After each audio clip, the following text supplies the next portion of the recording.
好，我们怎么看这个228的时候呢？泽伦斯基到白宫，本来是做客的哦，客人有客人之道，那主人有待客之道，结果两个翻脸了。其实刚才上一段这个廷飞委员一直说他在揣测川普怎么样怎么样。我觉得川普的第二任比第一任你不用揣测他，他什么东西都讲得大白话，明明白白。他在俄乌战争这件事，他为什么会跟泽伦斯基吵架？它其实背后有一个非常完整的论述，一个 narrative。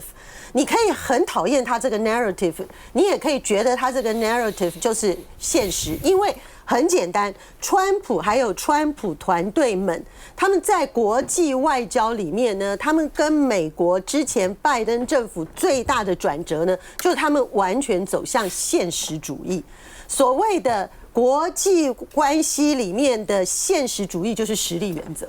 好，就说什么东西我通通都拆开，我不要那些虚的，我不要那些装的，我全部拆开，就是赤裸裸的实力原则。而这个实力原则呢，很早的这个 realism 的这批人呢，对当时拜登政府最大的攻击，不是现在的川普而已是有一大群的学者，他们对拜登最大的攻击就是说，美国犯的最大致命的错误就是对美国的安全呢，就是俄中要分裂，俄罗斯跟中国不能割良好，这样子才是美国的利益跟美国的安全。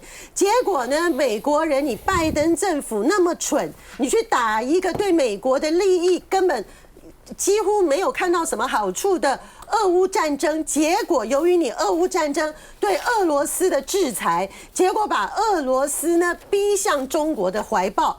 俄罗斯在这个被他所有经济制裁的时刻呢，他跟整个对外的交易，他几乎到90%都采用人民币交易。那这个事情怎么会符合美国利益呢？所以当川普上来以后，他要改变这个方向，他要采取现实主义逻辑的时候，第一个，他所有重塑的论述就是说，这场战争呢，罪恶方、发动方不是俄罗斯，是你乌克兰，因为红线早就画了，他早就告诉你不能加入北约，加入北约你就要打，所以是你们自己乌克兰，他要先把谁引发这个战争的责任先确立，先确立了之后呢，他才能够正当性的说美国不要介入，美国因为一个这么愚蠢的理由不要介入，然后呢，再接下来呢，他就要明明确确说，那美国已经深入了，已经投入了这么多钱，拜登是一个他所不认同的政府，他觉得这样的做法很愚蠢，所以他美国要怎么样得到利益来？可是他真正要的是什么？他真正要的是改善跟俄罗斯的关系啊，所以大家没有看到吗？他连跟乌克兰的矿产协议都还没有签，他就赶快去跟俄罗斯谈说，我们怎么改善关系，我们怎么这个互设这个就是大使馆啊等等，他就已经开始谈这个了。那这个从美国大战略来讲，这个在美国也很有传统，很有历史，就是俄中不能够割良好。那当然，现在呢，俄罗斯就变成当红炸子鸡了呀，对不对？大家都要抢。对啊，因为习近平那个川普跟普丁通话完，习近平也要赶快跟他通话，然后给他赶快邀请他是阅兵，赶快摆出来姿态说我们两边的这个好的情谊关系还是没有上限还是会持续。所以呢，现在俄罗斯其实与其大家看到说泽伦斯基原来捧得多高，现在掉得多惨。那普丁不是一样吗？原来被你打成说世界最大的罪犯、罪恶、最糟糕的人、无道德的恶棍等等等等的，现在变成美中拉拢的对象。那这一切是什么？一切都是非常残忍的、赤裸裸的现实政治逻辑。那退到1万步来讲，乌克兰他如果不是受到蛊惑，他兵力那么弱俄罗斯那么多，他没事去扯人家的红线，然后把大军引来要做什么？而且呢，在2022年本来就有机会和谈的，你还不赶快和谈？你撑下去，你这3年，你这个后2年的仗，不是也都白打的吗？那放到台海关系不是一样吗？台湾凭什么打？台湾凭什么打？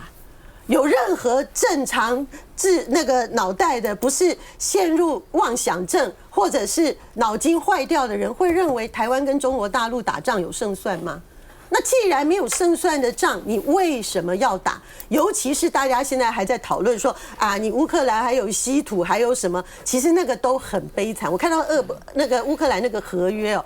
真的就像当年哦，那个八国联军哦，然后那个列强瓜分中国啊，莫名其妙在你东北打一仗，然后就说这个矿产归谁，那个铁路谁要弄怎么样怎么样。然后他现在开放口岸什么的，当时那个不平等的条约，不就是今年活生生的200年后乌克兰的惨痛的处境吗？那这个事情。读中文的、了解历史的人都知道，那台湾的人有如此愚蠢到要再去重蹈覆辙吗？那更进一步的是，美国对台湾有何要求？美国的要求呢，不必中国大陆打来，也不必美国你出动一兵一卒。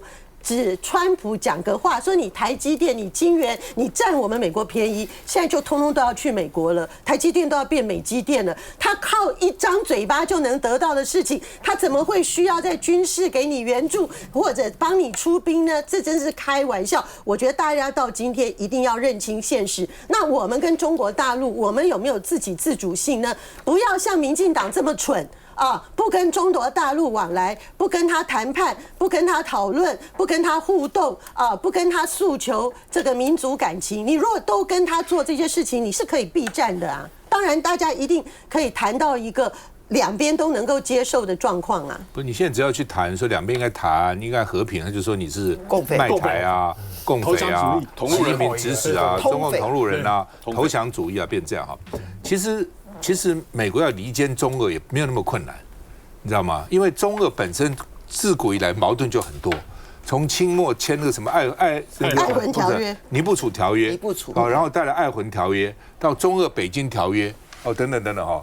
其实不过现在很难了啦。对啊，但经济上连接的很厉害。但是我的意思说，你要把他们打破可能很难，要多亲密呢，还是有程度的关系了。因为美国逼着中国大陆、俄罗斯、北韩、伊朗，逼着他们这个就现在四国邦联合在一起嘛，本来就是美国逼的。来，世刚，那个上个礼拜我教大家一堂课啊，你要准备3件事。第一个，所有的人要跟美国来做交易，或者要清洗一个争议的事情，要看看手上有多少张牌。如果手上的筹码不多，牌不多，基本上你要去掂两下，什么时候该进，什么时候该退。就像说这个，就像墨西哥那个女总统很厉害，对，她在去年年底很强硬的跟今1月底啊，很强硬的跟川普通了通电话。然后呢，他该做的事情，他在边境也重兵1万个人，然后再来，他也对某些来自共和党州的这些产品课重税。川普对墨西哥就开始退让，就稍许退让。所以第一个手上有没有筹码？那墨西哥女总统现在墨西哥里面的支持度75%，75%，所以有筹码。再来呢，什么时候要该用？第二个要看自己有多少的代价，准备多少的斤两。如果说我没有很多牌，但我自己筹码够，我自己的这个斤量足，我最后我可以消耗自己的能量，也可以撑得过去。比如像中国大陆，也许他手上牌没有很多，但是他基本上他自己有自主能力，我还给你慢慢撑。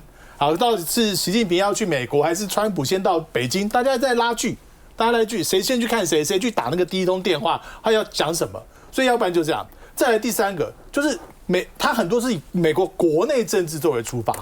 你看上个礼拜五啊，那个爆点是什么？范斯的一句话，就是他去年10月去帮这个拜登民主党助选，去帮民主党助选，川普一想，这更火，新仇旧恨全部涌上来了，骂的就更凶了。你看，最后这个一个就是说，一个是那个跟他服装完全泽伦斯基说，你这个美国这个美丽 beautiful ocean 美丽的海洋，川普一听怒了，你好像是以为我是有天然屏障，所以美国才能安居乐业啊。所以第一个爆点是这个，第二个范是说，他去年10月。去帮这个拜登助选哦。第二个爆点更怒，这等于是你看就把这个他把泽伦斯基就作为这个你是民主党的伙伴、民主党的朋友，过去在选举的是来一起的来攻击，害他差点被弹劾上院，差点完蛋。所以这3件事情看出来，就他的架构就是你有手上多少牌，我有多少筹码，再来呢，你过去呢对我的这个踩的点对做的事情，我现在有机会就报仇回去。然后再来呢，就是他现在就是就是大国政治嘛。欧洲就是第一个被放弃的这个朋友啦。我要搞大国政治的时候，你这个什么安全组织啦，这个国际组织，我就不要你了。很多事情，反正我美中俄三国谈好就结束了。我再继续拉一些南方国家，比如说沙烏地啊，比如说比如说澳大利亚这些，只要建构我自己的国际体系，基本上他就可以掌控这个世界。所以他从这个泽伦斯基的228这个事情啊，可以看得出来，他的国际观就是大国政治，的区域政治、小国政治，他更不懒得理你。本来就是这样子嘛。其实美国是很门罗主义的，其实二战的时候，美国本来不要参战的，不想参加了。丘吉尔英国首相血浓于水，怎么样劝美国，他就不参战了。我干嘛派人去欧洲？因为民众不支持参战。一直到了日本去偷袭珍珠港，日本是脑筋不清了。你怎么打美国干什么？山本五十六日本大将，他是留美的，山本是留美的，他跟日本人军阀讲说，我们不会赢的，你不要去碰美国啊。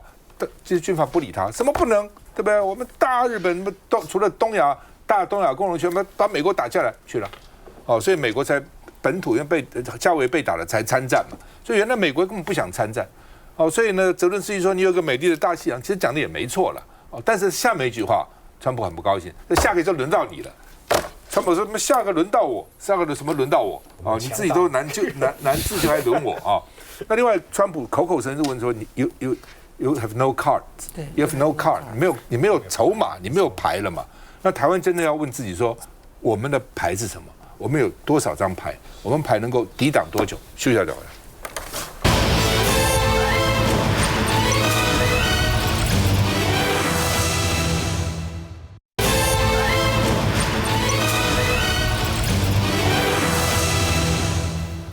那么我们常常讲第一岛链、第二岛链哈。那老共的轰6K 在10年以前就飞出第一岛链了。我除了第一岛链，我可以冲出第一岛链。那现在这10年，他的战绩发展得非常快了哈。老美自己也讲了，说老共这个搞10艘军舰，我们才能治1艘啊。那所以老共军工的速度很快啊。那另外呢？大陆设了一个什么这个非常的超高音速飞弹啊，然后呢说这个可以对美国的隐形先进的轰炸机能够构成威胁啊。那这个飞弹呢可以射程可以到1000公里哦。那1000公里当然还打不到美国本土了，因为美国本土这个北京到纽约我们查了一下，将近1万公里哦，9000多公里。但是你飞机来，我打你是绰绰有余，你高我也可以把你打下来啊。那另外呢，大陆要举办这个对日抗战胜利80周年的阅兵，普丁受邀，他70年的时候也办了一个阅兵，那时候台湾有些人受邀哈。那现在是80年了，不过说实话了哈，你说老共是打胜日本人，这点实在是让人很不服气。那郝柏村就讲说，我们死了多少将领啊？你死了几个将领啊？怎么是你打的呢？对不对？这蒋介石打的，不是你毛泽东打的，你只是在后面，对不对？这个3分抗日，7分发展，自己壮大，趁机壮大了，在农村，这都一个事实，历史不容抹杀，它就是这样子嘛哈。所以呢，不管了，反正他现在就一直想把历史呢变成他打赢了哦，因为反正在台湾大家也不重视这个抗日战争嘛，哦，也甚至教科书都不提了，或提也是草草提1-2段，那他就这个正当性。他就有的，我要拿来，是我打了哦。那另外呢，这个老共现在所谓战备警巡的频次创新高，所谓战备警巡就绕了台湾了。他说他是战备警巡啦，哦，那而且呢，我在训练，但是随时像俄罗斯打乌克兰，就说他到现在还没有说他打仗哎，他说什么特别军事行动哦，他就说演习一开始变成一个他的特别军事行动啊。那所以呢，这个点很小心哦。老共是频率升高哈。那这个好吧，老共到底要怎么阅兵，到底是怎么样？我们看一下。哇，我活了一辈子第一次接导弹，许个愿吧。网络流传画面，一道火光划破天空，拍摄者都看呆了。根据俄罗斯媒体报道，这是在大陆内蒙古试射一枚高超音速空对空飞弹，射程长达1000公里。专家认为是要对抗美方的 B-21隐形轰炸机。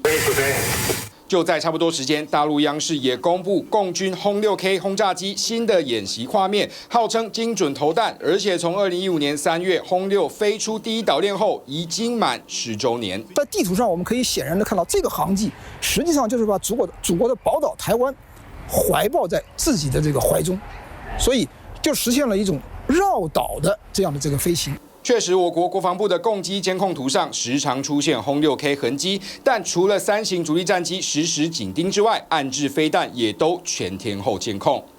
共军练兵动作频频，香港南华早报更报道，北京计划今年要举行抗战胜利80周年阅兵仪式，距离上一次2019阅兵已过了6年。俄罗斯总统普京预计会出席，还逗留数天，会到其他城市访问。大陆两会在即，除了经济议题，各国更聚焦大陆2025年的国防预算是否再增高。毕竟已连2年增长7%，2024年增长到了大约1.6兆。先前美国、俄罗斯已喊话要讨论减少50%的国防开支，期待大陆能加入，但大陆国防部只说有限的支出是为了捍卫国家主权。那小牛。我们刚刚前面一轮的讨论，其实大家都认同，基本上从川普当选之后，现在的国际政治的这样子的一个秩序，基本上就是回到以现实主义为绝对主流的这样子的一个情况之下。那么，当美国撤出国际建制的时候，这过去大家所习惯的一些外交上常用的术语，比如说民主大联盟，比如说第一岛链的围堵政策，比如说所谓的价值外交。这我们必须要这当然它不是没有它的道理，但问题是线下这些概念就绝对不是现在国际秩序的主流。换言之，除了价值之外，你更应该去思考什么叫做价格，因为在现实主义当道的国际秩序里面，这个民主价值是等而下之的事情。你到底有多少的实力跟多少的利益可以去做谈判跟交换？你到底有多少的不可替代性？恐怕才是你在这个国际战略上面这个比较有重要、也有筹码、有话语权的这样子的一个角色。那么刚刚谈到说，比如说共军的动作频频，这当然从权力就现实主义、国际关系现实主义理论里面讲的叫做权力平衡。任何每一个国家在把重心放在某一件事件上的时候，其他地方必然出现所谓权力的真空。对于中国大陆来讲，它的战略机遇就是在当美国决定撤出所谓的包围网、撤出所谓的岛链，专心去处理乌俄，也许它后面还有中东的事件去处理的时候，在亚太的地方必然出现所谓权力真空。当它出现权力真空的时候，中国大陆一定采取扩张的方式，它先把这个真空填补起来，未来作为中美两方谈判交易的这个筹码也好，或者是拿来叫板的这个话语权也好，那换言之，它在这个地方的动作升温、动作频频是肯定的，因为这符合它的战略利益。但是是不是会有因为这个大量的战备警巡就变成所谓的由训转战？我倒觉得速度没有这么快。这原因是什么呢？因为你由训转战没有太大的意义啊，他没有必要现在就把底牌亮出来嘛。就是说，他用大量的训练，然后让中华民国的国防战力持续的消耗，然后让局势非常的紧张。他用消耗的方式，因为他以大对小嘛，这是他合理的战略的运用，这个才对我们来讲才是最大的挑战。他如果在还没有充分准备好的情况之下，他马上转战，反而会面对不可测的结果。所以我觉得现在我们还有一点点时间，但中华民国如果还没有脱离这个，没有进入到最新的这个状况里面，因为我之前在立法院我咨询过外交部长林佳龙，我问他说，如果川普当选，国际的局势跟政治秩序会不会改写？民主大联盟还会不会存在？他说会。我是非常担心这一件事情的，因为事实上当然我们过了半年之后再回头来检证，它就不是了嘛。好，那当国际政治局势改变的时候，我们的策略是什么？外交也好，国防也好，策略是什么？你拿出来了没有？我想这是全体国人应该要共同关注的重大题目。林佳龙是一厢情愿的想法了，不，他们的这个想法很简单了，就是两党反正都是反共嘛。那所以既然反共，台湾一定是在最前沿嘛，那非要支持台湾不可。那问题是，他固然是反共，但是他那个也随时会变的。我不再讲一次，尼克森当时叫做反共先生尼克森我们认为是我们最好的朋友对不对？多次来台，来台很多次啊，落选后还来啊，就说变就变了。来志刚，所以就是说变就变了。那我觉得我看到那个80周年这个对日抗战胜利80周年，那我们中华民国政府是都哑子吗？都对日抗战80周年，我们没有一点点想法吗？更不要说过去，不管今日教科书所怎么去编但是从以前到现在，至少我们自己的军校里面，还是告诉的军校学生说，抗战的主战场还是中华民国的国军啊。那甚至连共军某些的这个资料里面都在讲说，对他承认中华民国的国军才是主战场，也不会否认的。包括郝柏村那时候在这个卢沟桥纪念馆当面指证的，他们后来也去改了。所以我们这个80周年，我们的政府到底要不要做任何事情？你也不一定要阅兵，也可以阅兵，无所谓。但是你只要有个态度出来，你不能没有态度出来的话，所有的事情就是北京就拿去所有的诠释权了，因为你不要嘛。我们现在对于历史就是你不要，你丢我捡，而且他也不是逼着你丢哦，是你自己不要的，是你自己不要。像这个抗日的事情，你先不管你现在对日本多友好，多少人去日本观光，那是另外一回事。但是你历史就在这个地方，历史至少这段时间可以告诉大家说，哦，我们的国军，中华民国的国军，不管是陆海空如何，都想尽一切办法来争取胜利，艰苦卓绝，在最难的情况之下，都可以来争取。所以我觉得这件事情啊，反而要让我们自己思考，到底我们现在的历史观是什么？你不能说中国大陆现在它虽然这个兵强力壮，但是我们不能因此就把自己所有历史观就丢掉了。所以对于这80周年，我们今天有3位立法委员在这边，这可以问问看，国防部也好，或是相关的政府部门，甚至教育单位，对于这个抗日战争这一块，我们现在还要不要去谈，或是干脆放弃？这就是中华人民共和国打的，跟我中华民国国军打的呀，怎么可以放弃？对啊，还是说，但是我们现在政府态度是这样子啊，最好这个是中华人民共和国打的，而是共匪打的，跟我们国军没有关系。所以我才觉得这件事情啊，在他绕台啊这些，当然大家很讨厌啊，是不是由训转战啊？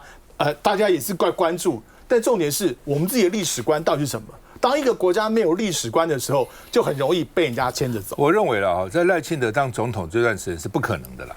他多爱日本啊！对啊，他那个打扮都像日本，他那个造型都像日本人。